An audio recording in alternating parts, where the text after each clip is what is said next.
우리 옆 사람과 인사합니다. 당신은 나의 복입니다.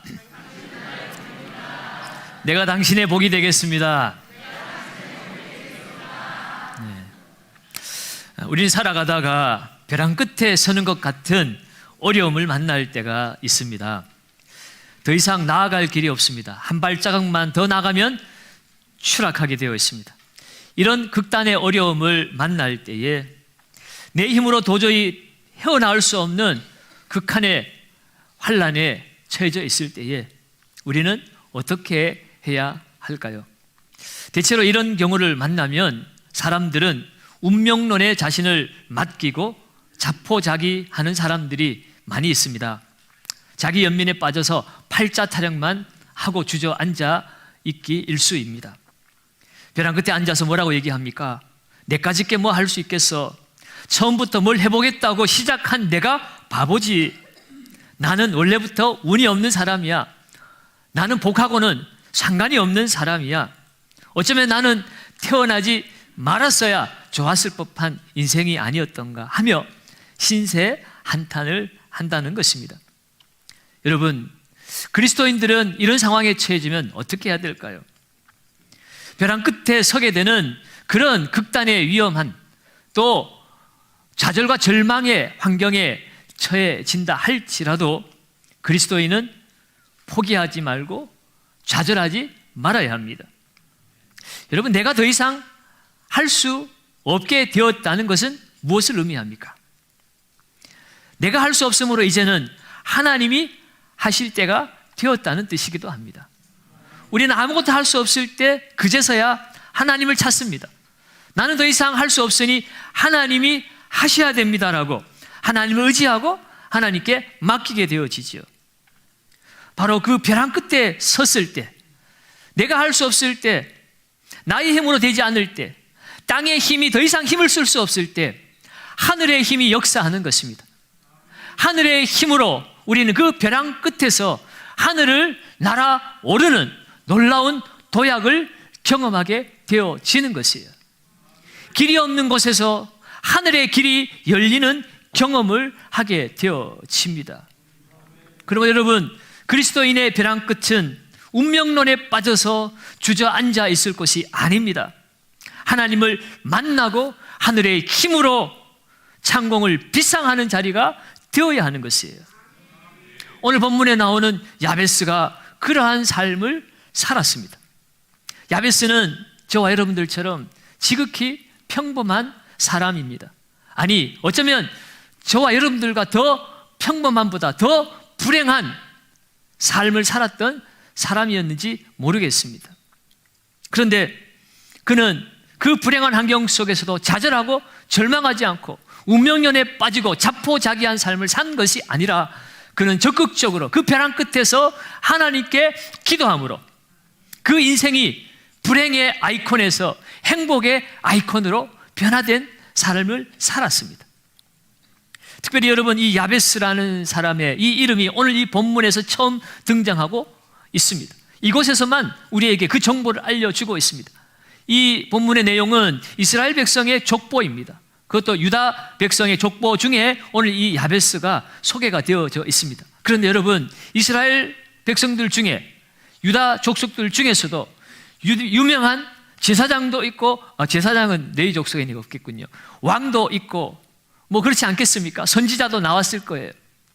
그런 사람들의 기도문이라면, 어쩌면 다윗의 기도문이 실렸다면 다윗이 왕이었으니까 이 기도를 본받으라고 실어 놓았구나라고 이렇게 생각해 볼 수 있습니다. 그런데 이 야베스는 이름도 없는 사람입니다. 평범한 사람입니다. 평범을 넘어서서 지독히 불행한 환경에 처해졌던 사람입니다. 그런데 그 사람의 그 족보를 나타남이 있어서 왜 그 사람의 기도문을 이곳에 실어 놓았을까요? 그것은 다름 아닌 이 야베스는 기도로 자신의 운명을 바꾸었기 때문이고요. 나아가서는 오늘 이 말씀을 읽고 있는 저와 여러분들도 야베스와 같이 그 어떤 절망적인 상황에 처해 있다 할지라도 야베스와 같이 기도하면 우리의 인생도 달라질 수 있다는 것을 오늘 우리에게 알려주시기 위함인 줄로 믿습니다. 그렇다면 여러분, 오늘 이 시대에 우리는 정말 벼랑 끝에 서 있는 것 같은 어려운 상황 가운데 처해져 있습니다. 전쟁의 여파인지 모르겠지만 세계 경제가 어렵습니다. 물가는 하늘 높은 줄 모르고 계속 올라가고 있습니다. 대출 금리는 올라서 더 이상 대출을 이자를 갚을 능력도 없습니다. 이 집을 사서 어떻게든 꿈을 꾸고 더 나은 미래를 바라보았지만 이제는 그 미래는 사라지고 현재도 이겨낼 수 없는 절망 가운데 저희들이 처해져 있지는 않습니까? 남바픽 폭탄이 하늘로부터 쏟아졌습니다. 도저히 나아갈 길이 없습니다. 여러분, 그럼에도 불구하고 오늘 우리는 야베스처럼 이 모든 문제를 가지고 하나님 앞으로 나아가야 합니다. 절망의 끝에서 하나님 앞에 기도함으로 이 모든 난간을 헤쳐서 우리는 날아올라야 하는 거죠. 그렇다면 이 고난과 절망의 시대를 이기기 위해서 우리 그리스도인들은 어떤 기도를 드려야 하는 것일까요? 오늘 이 짧은 기도문이지만 이 야베스 기도문을 통해서 오늘 우리가 기도하면서 나아가야 될 방향에 대해서 함께 은혜를 나누기를 원합니다. 첫째로 우리가 해야 될 기도는요, 하나님과의 관계가 행복의 원천임을 알고 기도해야 된다는 것입니다. 한번 따라하겠습니다. 행복의 원천은 하나님과의 관계다. 오늘 본문 10절에 보면 야베스가 이렇게 기도를 시작합니다. 야베스가 이스라엘 하나님께 아뢰어 이르되. 이 야베스의 기도를 들으시는 분은 그냥 하나님이 아니라 어떤 하나님이라고요? 이스라엘 하나님이라고 이야기하고 있습니다. 여러분, 이스라엘 백성들이 이스라엘 하나님이라고 하나님을 호칭할 때는 하나님과의 언약 관계를 염두에 둔 것입니다. 이스라엘은 야곱이 야복 나루터에서 하나님의 사자와 그 밤을 세워 겨루어 이겼다라는 뜻으로 하나님께서 별명으로 붙여주신 이름입니다. 그리고 그를 축복해 주셨습니다. 하나님께서 이스라엘 백성들을 부르실 때는 그 이스라엘 백성들을 하나님의 택한 백성으로 삼아서 그들에게 복을 주시고 그들은 하나님의 백성이 되고 하나님 그들의 하나님 되시겠다고 약속하신 그 언약 관계 안에서 세워진 이름이 이스라엘입니다. 그래서 오늘 이 야베스가 기도할 때 그 하나님은 아브라함의 하나님, 이삭의 하나님, 야곱의 하나님, 하나님 말씀대로 순종하며 나아가는 자에게 하나님이 그들의 백성을 돌보시고 그들의 백성에게 복을 주시기로 약속하신 하나님이시여라고 약속의 하나님을 찾고 있는 것입니다. 사랑하는 여러분, 오늘 야베스는 인생의 행복은 무엇을 가졌느냐, 소유의 유무에 있지 않음을 정확히 알고 있습니다. 무엇을 많이 가졌느냐 전에 먼저 하나님과의 관계가 바로서 있어야 됨을 알고 있기 때문에 그는 이스라엘의 하나님, 언약의 하나님을 찾았습니다. 세상 사람들은 행복을 재산의 순위나 권력의 순위나 또 학문의 순위나 순서를 매겨서 얼마나 많이 가졌느냐를 가지고 행복을 가늠하려고 하죠. 그러나 여러분, 정말 그렇습니까? 그렇지 않지 않습니까? 여러분, 다른 사람과 비교해서 많이 가지지 않아서 불행합니까? 그렇게 느끼는 분도 있을 테지만 전혀 그렇지 않음을 우리는 살아가면서 깨닫고 있습니다. 여러분, 돈이 없어도 행복할 수 있습니다. 대통령이 되지 못해도 행복할 수 있습니다. 여러분, 오히려 대통령 된 것 때문에 불행한 것 아닙니까? 대통령 되지 않았으면 먹지 않아야 될 욕을, 대통령 되고 나니까 전 국민으로부터 욕을 받는 그런 일들이 일어나잖아요. 대통령 내려왔는데도 욕을 내. 지금도 그때 누구 그거 들으며 살면 얼마나 불행해요.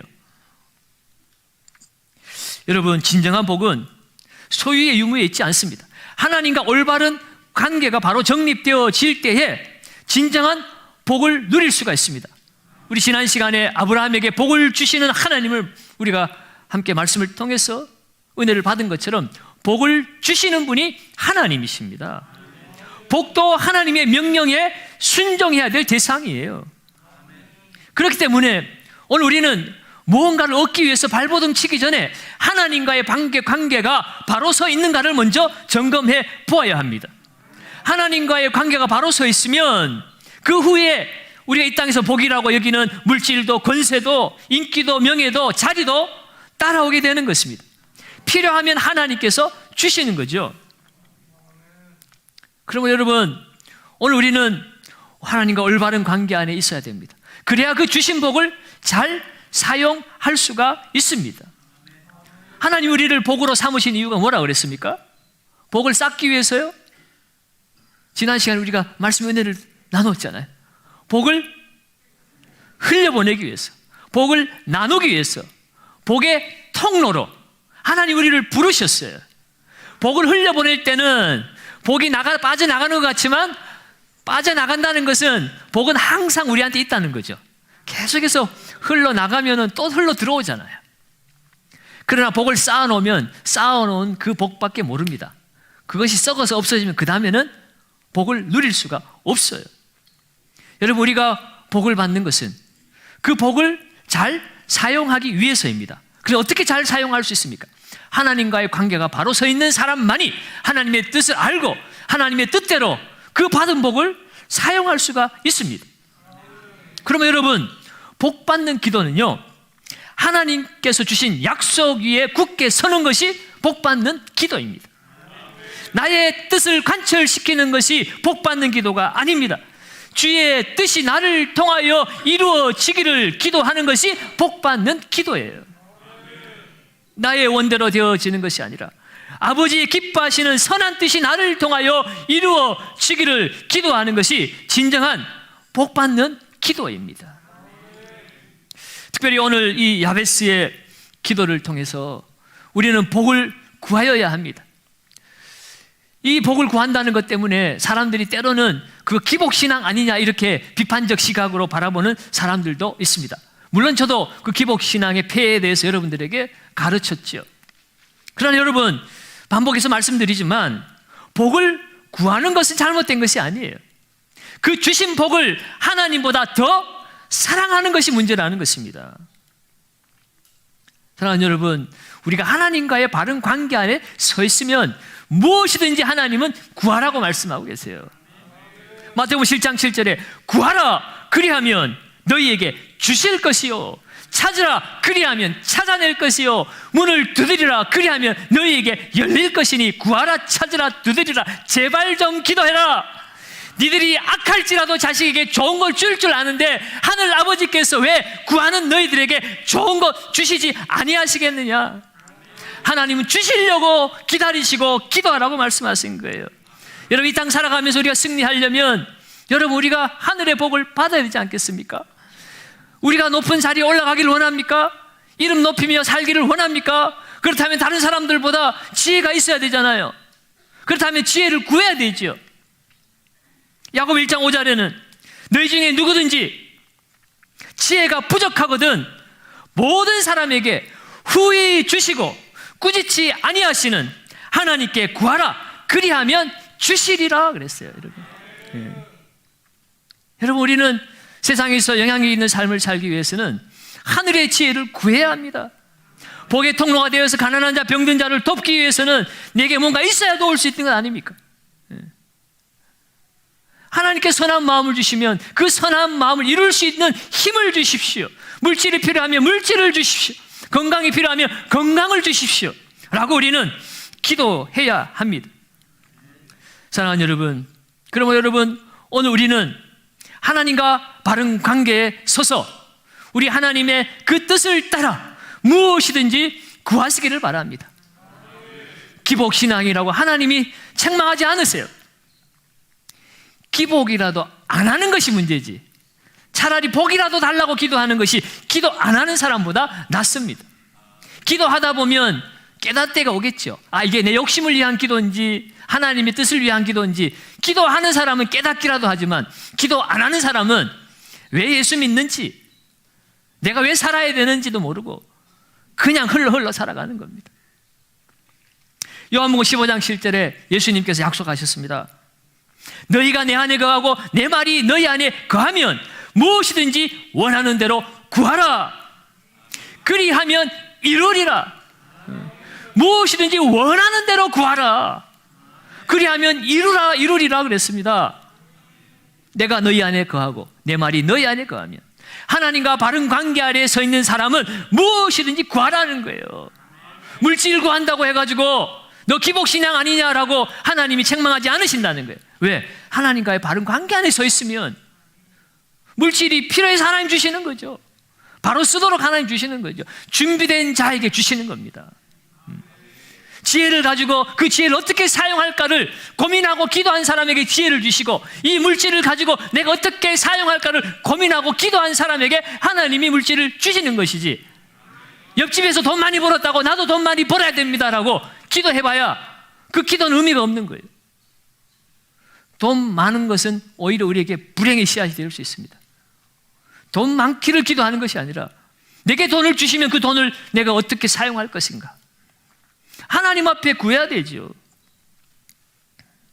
오늘 주님과 바른 관계를 점검해 보시고, 오늘 주님 말씀 앞에 우리가 바로 세워져 있다면 오늘 또 담대하게 하나님 앞에 나아가 구하심으로 우리의 절망적인 인생을 희망의 인생으로 변화시켜 나아가시기를 주의 이름으로 축원드립니다.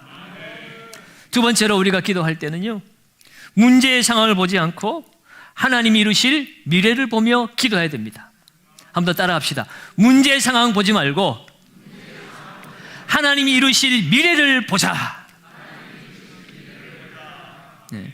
오늘 야베스는요, 하나님 앞에 기도합니다. 10절 중반전에 나의 지역을 넓히시고, 나의 지역을 넓히시고.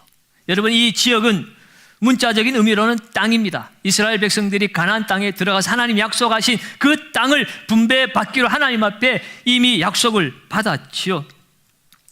그런데 이것은 단순히 땅만 의미하지 않습니다.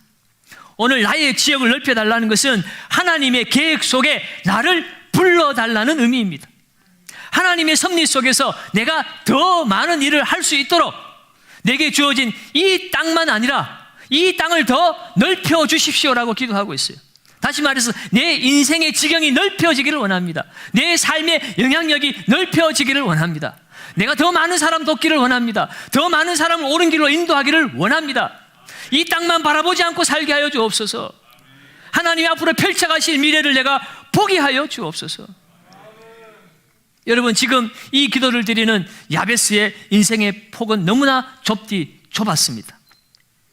여러분, 그는 정말 벼랑 끝에 서 있는 사람처럼 그 스스로는 더 이상 할 것이 없는 처절한 환경에 태어난 사람이에요.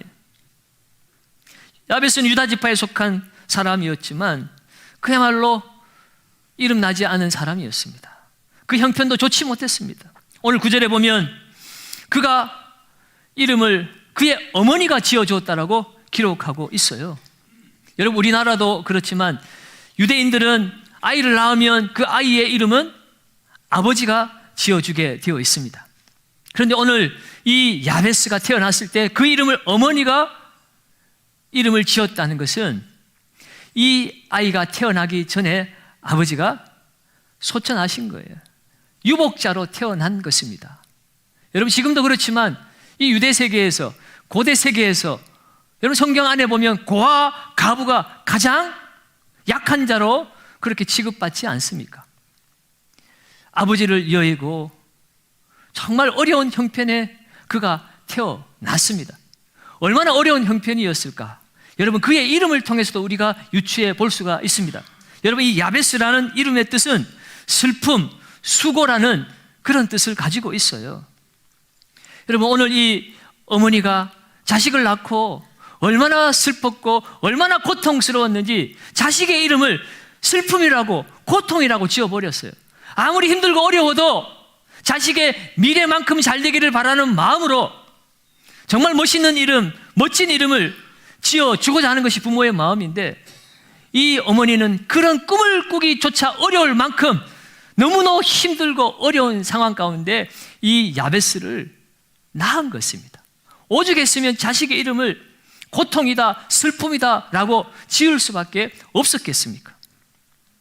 그가 이 아이를 낳을 때 엄청난 고통의 난산을 경험했을 수도 있고요, 아니면 지금 차라리 네가 태어나지 말았으면 좋았을 것을, 지금 그가 처해진 형편이 태어나서 이제는 고생문이 활짝 열렸구나 라고 하는 그 어머니의 탄식과도 같은 그 마음이 그 아들의 이름으로 연결이 되어진 것이에요. 이처럼 야베스는 태어날 때부터 너무나도 척박한 환경에서 태어났습니다. 10절에 그가 기도하는 것처럼 복도 없는 사람입니다. 땅도 없었습니다. 환난도 많이 있습니다. 근심도 많은 사람입니다. 형제들 중에서 귀중한 자라고 했으니 같이 나누어야 될 형제들도 많은 사람이었습니다. 여러분, 그런데도 야베스는 그 현실에 절망적인 상황에 묶이지 않았습니다. 복의 주관자 되신 하나님을 보았습니다. 그 하나님을 보았기 때문에 나의 지역을 넓혀 주시옵소서라고 담대하게 기도하고 있습니다. 사랑하는 여러분, 하나님이 복 주시기 원하는 사람은 바로 이런 사람입니다. 현실이 아무리 힘들고 어려워도 복의 주인이신 하나님이 만져주시면, 그 길을 열어주시면 그 인생이 변화될 수 있다는 믿음을 가지고 현실 너머의 하나님을 바라보는 사람, 그런 사람을 하나님이 사용하신다는 거예요. 불평하고 원망하는 사람을 하나님이 사용하신 일이 없습니다. 여러분, 지난 시간에 아브라함이 하나님 앞에 부름을 받았을 때가 나이가 75세였습니다. 그 75세에 하나님 그 부르심 앞에 갈 바를 알지 못하고 하나님이 보여줄 땅으로 가라 하신 대로 그는 믿음으로 담대하게 나아갔습니다. 모세가 부름 받을 때도 무려 80살이었어요. 노구의 몸으로 가진 것 하나 없는데 하나님 부르심 앞에 그 임재의 지팡이 하나 들고 애굽으로 나아갔습니다. 여러분, 갈렙은 85세였어요. 그 나이에 이 산지를 내게 주옵소서라고 그는 하나님 앞에 담대하게 고백했습니다. 이처럼 하나님이 복 주시는 사람은 환경과 나이를 뛰어넘습니다. 여러분, 그리스도인들에게는 절대 절망이라는 단어는 없습니다. 여러분, 절대 위기만 있을 뿐이에요. 언제 절대 위기를 만나게 됩니까? 위기는 누구나 옵니다. 그런데 그 위기가 극복할 수 없는 위기로 바뀌어지는 것은 기도하지 않기 때문입니다. 절대 위기를 만나도 기도하면 그 위기를 이겨낼 수가 있습니다. 절망을 이겨낼 수가 있습니다. 절망의 밤을 기도의 밤으로 바꿔내지 못하는 사람에게 절대 위기가 찾아오는 것이에요. 그런 사람이 벼랑 끝에 앉아서 나는 할 수 없다, 나는 나지 말았어야 되라고 한탄하고 절망에 빠지는 것이에요. 여러분, 이스라엘 백성들이 출애굽했을 때 앞은 홍해가 가로막았고 뒤에는 애국 군사들이 쫓아왔습니다. 눈에 보이는 것은 절망적인 환경이에요. 한 발자국도 앞으로 나아갈 수 없습니다. 그때 그들은 그 절망 너머에 하나님을 보았습니다. 모세가 하나님 임재의 지팡이를 들고 하늘을 향하여 외칩니다. 출애굽기 14장 13절 말씀입니다. 같이 한번 읽어볼까요? 모세가 백성에게 이르되 너희는 두려워하지 말고 가만히 서서 여호와께서 오늘 너희를 위하여 행하시는 구원을 보라. 아멘. 너희는 두려워하지 마라. 너희들 눈에 보이는 애국 군대의 칼과 창을 보거나 내 앞에 가로막힌 그 홍해 바다를 보고 두려워하지 말라는 것이에요. 무엇을 보라는 겁니까? 구원하시는 하나님을 보라는 것이에요. 그들이 하나님을 볼 때 홍해가 갈라졌습니다. 그들을 죽이려고 쫓아왔던 애국 군대가 바닷물에 수장되었습니다. 여러분, 바울과 실라는 복음 전하다가 빌립보 감옥에 갇혔을 때 불평하고 원망하지 않고 그들이 뭐 했습니까? 찬송하며 기도했습니다. 그들이 절망의 밤에 절망하지 않고 기도하고 찬송했을 때 지진이 나서 옥문이 터지는 역사가 일어나고 손과 발을 묶고 있던 착고가 풀려졌습니다. 여러분, 그것으로 끝났습니까? 거기 어떤 일이 일어났어요? 간수가 회심을 합니다. 그것을 보고 하나님을 경험합니다. 그들을 데리고 집에 가서 온 가족이 함께 세례받고 그 집안이 구원받는 놀라운 역사가 나타나게 되어지는 거죠. 사랑하는 여러분, 문제없는 삶은 없습니다. 하나님의 택한 이스라엘 백성들에게도 홍해와 같고 애국 군대와 같은 그런 문제를 만납니다. 하나님의 택함 받은 전도자 바울과 실라 같은 사람들에게도 캄캄한 밤에 감옥에 갇혀서 착고에 묶여버리는 꼼짝달싹할 수 없는 고난을 만나기도 합니다. 그러나 그 고난 앞에서, 문제 앞에서 하나님을 바라볼 때에 하나님은 우리를 승리의 삶으로 이끌어 주신다는 사실을 우리는 믿어야 하는 것입니다. 지금 답답하고 숨이 멎을 것 같은 절망 가운데 있는 분이 계십니까? 그렇다면 우리의 마음을 주님께로 향하시기 바랍니다. 우리의 눈을 들어 문제보다 크신 하나님을 바라보시기 바랍니다. 주님은 내 믿음대로 될지어다라고 말씀하십니다. 지금 나의 형편과 상황이 어려울지라도 하나님이 손을 대시면 그 길이 열릴 것이라는 믿음을 가지고 현실을 뛰어넘고 장차 이루실 하나님의 손에 의해 이루어질 미래를 바라보시면서 기도하며 나아가시기를 주의 이름으로 축원드립니다. 세 번째로 우리가 기도해야 될 것은요, 현재 주어진 복을 잘 지키는 복을 달라고 기도해야 됩니다. 여러분, 우리는 받을 복만 생각하지만 이미 받은 복을 지키기를 위해서도 기도해야 되는 것이에요. 오늘 야베스는 10절 하반절에 이렇게 기도합니다. 주의 손으로 나를 도우사 환난을 벗어나 내게 근심이 없게 하옵소서. 여러분, 복을 받고 내 삶의 지경이 넓혀집니다. 부를 얻을 수도 있고 명예를 얻을 수도 있고 권력을 얻을 수도 있습니다. 그러나 거기에 어떠한 힘이 동반될 때에는 반드시 환난과 근심의 문제도 따라온다는 사실을 오늘 이 야베스는 간파하고 있었어요. 특별히 이 환난이라는 히브리어 라라는 그 원뜻에는요, 악이라는 뜻이 내포되어 있습니다. 여러분, 악의 배후에는 누가 있습니까? 사탄 마귀가 있지요.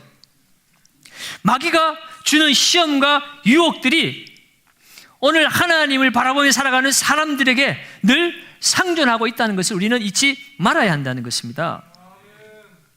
하나님이 함께해 주시지 아니한다면 우리가 마귀의 유혹과 시험을 이길 수가 없습니다.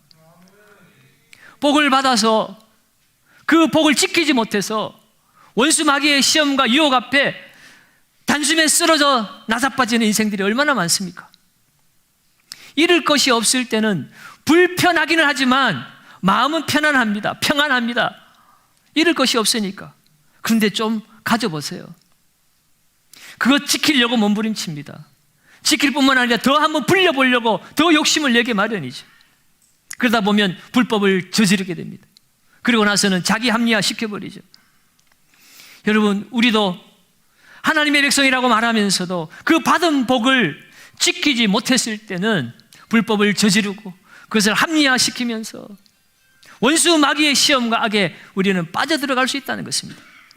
다윗도 복된 승리 이후에 정욕의 유혹에 힘없이 쓰러졌습니다. 엘리야는 바로 조금 전에 불이 떨어지는 기도 응답을 경험했음에도 불구하고 잠시 후에 이세벨의 말 한마디에 나를 죽여달라고 하나님 앞에 가서 하소연하는 그런 모습을 보여주었습니다. 여러분, 다윗 왕이 그랬고 엘리야가 그랬다면 여러분, 저와 여러분들은 당연히 그렇게 살아갈 수밖에 없는 연약한 인생임을 우리는 인정해야 합니다. 그렇기 때문에 우리는 기도해야 되죠. 오늘 야베스는 하나님 앞에 내 지역을 넓혀달라고 기도할 뿐만 아니라 그것 따라서 오는 이 세상의 위험과 시험과 악한 것으로부터 지켜달라고 기도하고 있습니다. 우리 주님도 우리에게 기도를 가르쳐 주실 때에 우리를 시험에 들게 하지 말게 해달라고 기도하라고 가르쳐 주셨어요. 악에 빠지지 않게 기도하라고 가르쳐 주셨습니다. 구원받고 살아가는 우리들에게 시험이 있다는 것입니다. 우리를 넘어뜨리려는 악의 배후가 있다는 것이에요. 여러분, 사탄이 공격한다면 누구를 공격하겠습니까? 지금 예배 안 드리고 밖에서 놀러 다니는 사람 사탄이 쫓아가서 공격하겠습니까? 어찌하든지 하나님 앞에서 성장하려고 하고 하나님의 은혜를 사모하고 하나님이 도우시는 손길을 따라 이 세상 가운데 영향력이 있는 삶을 살고자 애쓰는 그러한 사람들을 원수 마귀는 쫓아다니면서 삼키려고 미혹하고 올무를 놓고 악에 빠뜨리는 것입니다. 그러면 여러분, 복을 많이 받은 사람일수록 영적으로 성장한 사람일수록 우리는 더욱 기도해야 하는 것이에요. 특별히 여러분, 오늘 우리는 하나님 앞에서 복을 달라고 우리는 기도해야 됩니다. 그러면 하나님 복을 주실 것입니다. 우리의 삶의 지경을 넓혀 주실 것입니다. 그러나 그때 우리가 잊지 말아야 할 것이 무엇입니까? 하나님 아버지, 나로 하여금 환난을 벗어나서 근심이 없게 하여 주시옵소서. 하나님, 나로 하여금 시험에 들지 않게 하시고 악에 빠지지 않게 도와주시옵소서. 여러분, 이 기도가 우리에게 있어야 하는 것이에요. 주어진 복이 하나님을 잃어버리게 만든다면 그것이 환난이고 근심인 것입니다. 병든 것이 환난이 아니에요. 돈 좀 잃었다고 근심이 아니에요. 하나님을 잃어버린 것이 환난이고 근심이라는 것입니다. 차라리 가난하고 차라리 병들어서 하나님을 더 가까이 하는 것이 복이지, 돈이 많아서 건강해서 하나님을 떠나는 것은 그것이 인생의 진짜 환난이고 근심인 줄 믿으시기 바랍니다. 그러므로 우리는 외적인 복이 많으면 많을수록 더욱 엎드려서 하나님 앞에 기도해야 됩니다. 이 받은 복이 하나님과의 관계를 단절시키지 않도록. 오늘 야베스는 주의 손으로 나를 도우사라고 이야기합니다. 환난과 근심, 그 배후의 악한 시험과 악을 이기기 위해서 주님의 손으로 도우심이 있어야 한다는 거예요. 주님의 손은 주님의 임재의 상징입니다. 하나님의 임재와 능력을 잃어버리면 이 땅에서 받은 그 어떤 복도 아무 의미가 없습니다. 다윗은 시편 51편 11절에서 이렇게 기도합니다. 나를 주 앞에서 쫓아내지 마시며 주의 성령을 내게서 거두지 마옵소서. 그는 왕이었지만, 모든 것을 다 가진 사람이었지만, 왕권을 잃어버려도, 돈을 잃어버려도 주님 잃어버리면 안 됩니다. 주님 떠나시면 안 됩니다. 성령을 내게서 거두지 마옵소서라고 간절히 기도한 것이에요. 그러면 여러분, 오늘 우리도 다윗처럼, 야베스처럼 주의 손으로 나를 도우소서라고 기도해야 됩니다. 그런 절박함과 깨달음으로 기도할 때에 우리의 불행은 사라지고 주님 때문에 행복한 인생이 될 줄로 믿습니다. 야베스는 오늘 행복의 열쇠가 환경에 있는 것이 아니라 하나님의 약속의 말씀에 있다는 사실을 알고 기도했습니다.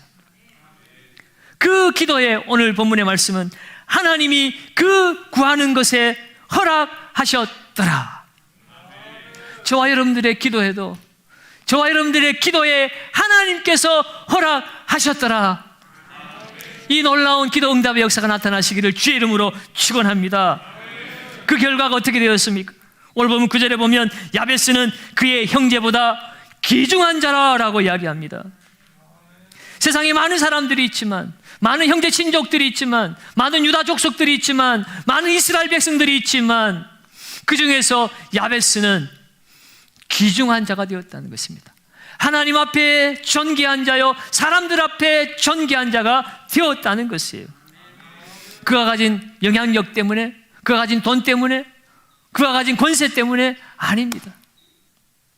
하나님과 바른 관계 아래 살기 때문에, 하나님의 손이 도우시는 삶을 살았기 때문에, 하나님의 임재 가운데 하나님의 그 뜻을 나를 통해 이루어 가기를 간절히 원하는 참된 복을 구했기 때문에 오늘 그는 벼랑 끝에 선 인생에서 하나님의 힘으로 하늘을 날아오르는 인생의 비상을 경험하게 된 것입니다.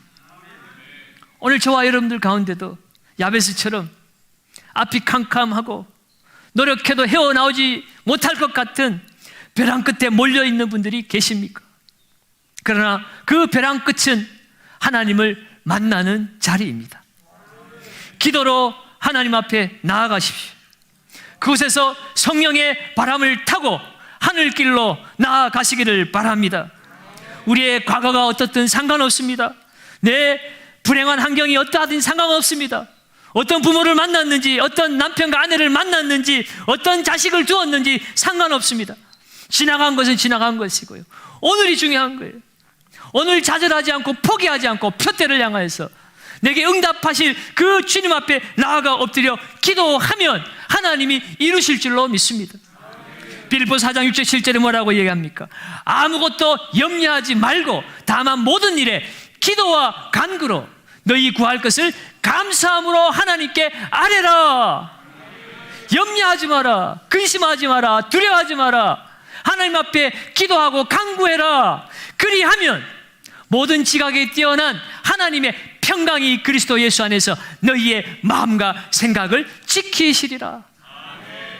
하나님의 평강이 우리의 마음과 생각을 지키시면 모든 문제는 끝이 난 겁니다.